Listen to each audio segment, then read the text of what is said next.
வணக்கம். முரளி தமிழ் கவிதை யூடியூப் சேனலுக்கு உங்களை வரவேற்கிறோம். தொடர்ந்து கவிதை கேட்டு வரும் அனைவருக்கும் நன்றி. இதுவரை நமது சேனலை சப்ஸ்கிரைப் பண்ணாதவர்கள் சப்ஸ்கிரைப் பண்ணிக்கொள்ளுங்கள். பக்கத்தில் உள்ள பெல் பட்டனும் அழுத்திக் கொள்ளுங்கள். கவிதை பற்றி உங்கள் கருத்தை கமெண்ட் பக்கத்தில் பதிவு பண்ணுங்கள். பிடிச்சிருந்தா லைக் பண்ணுங்க, ஷேர் பண்ணுங்க. வாருங்கள், கவிஞரின் குரலில் இன்றைய கவிதை மழையில் நனைவோம். வணக்கம். தொடர்ந்து எனது கவிதை கேட்டு வரும் அனைவருக்கும் நன்றி. இன்றைய நம் காணொளியில் திருக்குறளில் வான் சிறப்பில் குறள் எண் 11 வான் நின்று உலகம் வழங்கி வருவதால்தான் அமுதம் என்று உணர்த்தப்பட்டு. குறள் எண் 12 துப்பார்க்கு துப்பாய துப்பாக்கி துப்பார்க்கு துப்பாய தூவும் மழை.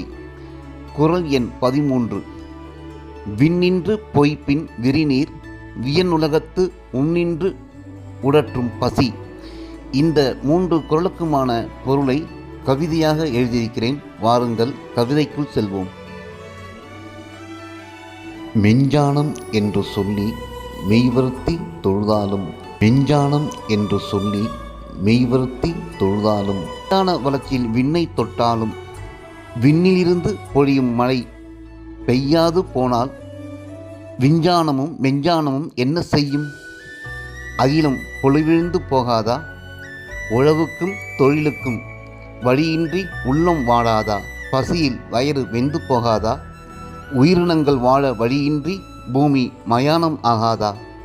விண்ணீர் விரிநீர் ஆகவில்லை என்றால் ஆழி சூழ்ந்த உலகு ஆவியாகி போகாதா? உழவுக்கும் உயிர் கொடுக்கும், உழவனுக்கும் உயிர் கொடுக்கும், உண்டு கழிப்போர்க்கும் உயிர் கொடுக்கும், உருண்டு தோழும் தெய்வம் கொடுக்கும் தீர்த்தமாகியும் இருக்கும் மழைக்கு மண்ணிலும் விண்ணிலும் ஏது நிகர்? அந்த கருணைக்கு கடவுளும் கை தொழுமே. பாற்கடலை கடைந்தாலும் பரமசிவனே வந்து கொடுத்தாலும் மழைக்கு மிஞ்சிய அமிர்தம் உண்டா? மாமழை இல்லையெனில் உலகில் உயிரினங்கள் இல்லையே. ஆதலால் அமிர்தம் என்றே போற்றுவோம். அகிலம் செழிக்க மழை நீரை காப்போம். அகிலம் செழிக்க மழை நீரை காப்போம். நன்றி. இந்த கவிதை பிடித்திருந்தால் உங்கள் கருத்துக்களை கமெண்ட் பக்கத்தில் பதிவு செய்யுங்கள். மீண்டும் வேறு கவிதையுடன் உங்களை சந்திக்கிறேன். நன்றி, வணக்கம்.